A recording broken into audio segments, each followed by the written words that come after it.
সচিবালয়ে আজ বসছে জাতীয় অর্থনৈতিক পরিষদের নির্বাহী কমিটি একনেকের বৈঠক। এই নিয়ে আরো জানাতে সরাসরি যুক্ত হচ্ছেন সহকর্মী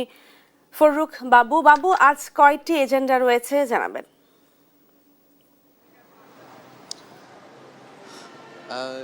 সাজমিন, আপনি জানেন যে একনেক বৈঠক শুরু হয়েছে সকাল 10টা থেকে। সেই বৈঠকের প্রায়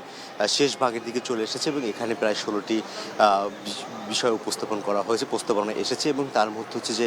জানিয়ে রাখি যে 9টি বিষয় হচ্ছে যে নতুনভাবে এসেছে এবং 6টি বিষয়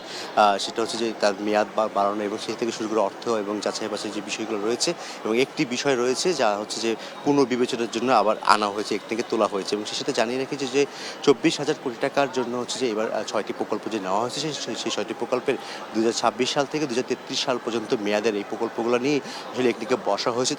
তার অর্থায়ন কীভাবে বরাদ্দ হবে, কোন প্রজেক্টে কীভাবে অর্থায়ন বড় হবে, এবং এখানে অবকাঠামো থেকে শুরু করে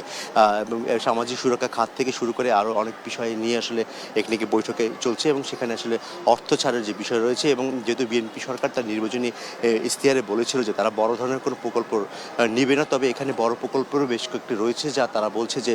চাহিদা অনুযায়ী, জনগণের যে চাহিদা অনুযায়ী এবং সেই চাহিদা পূরণ করার জন্যই আসলে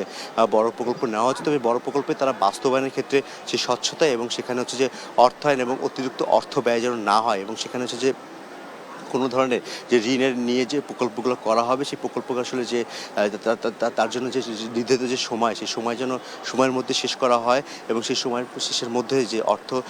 যে ছাড়ের বিষয় রয়েছে, এবং সেখানে আসলে যে মূলত যদি অতিরিক্ত অর্থ ব্যয় না হয় সকল বিষয় নিয়ে, এবং প্রতিটা অর্থ খরচ করার ক্ষেত্রে কতটুকু আসলে এই হবে, সেই সকল ধরনের নির্ধারণ করে দেওয়া হচ্ছে। যে আসলে একনেকে সভা থেকে, একনেক সভা আসলে প্রধানমন্ত্রী তিনি সভাপতিত্ব করছেন, এবং জানিয়ে রাখিয়েছে আসলে যে ইতিমধ্যে আসলে যে নদী শাসন থেকে শুরু করে পদ্মা ব্যারেজের যে প্রকল্প, সেই প্রকল্প নিয়ে ছিল অগ্রগতি, এবং সেই প্রকল্পের প্রথম অংশে যে কী ধরনের কী কাজ করবে এবং কীভাবে তার অগ্রগতি হবে, সকল বিষয় নিয়ে আসলে এখানে আলোচনা হচ্ছে। এবং এই বিষয় নিয়ে আসলে যে আমরা জানতে পারবো আর কিছুক্ষণের মধ্যে যে আসলে সেই সকল বিষয় নিয়ে কী ধরনের প্রস্তাবনা এসেছেন এবং সেখানে কী ধরনের বিষয় নিয়ে আসলে একনেক সভায় অর্থায়ন পাশ হয়েছে।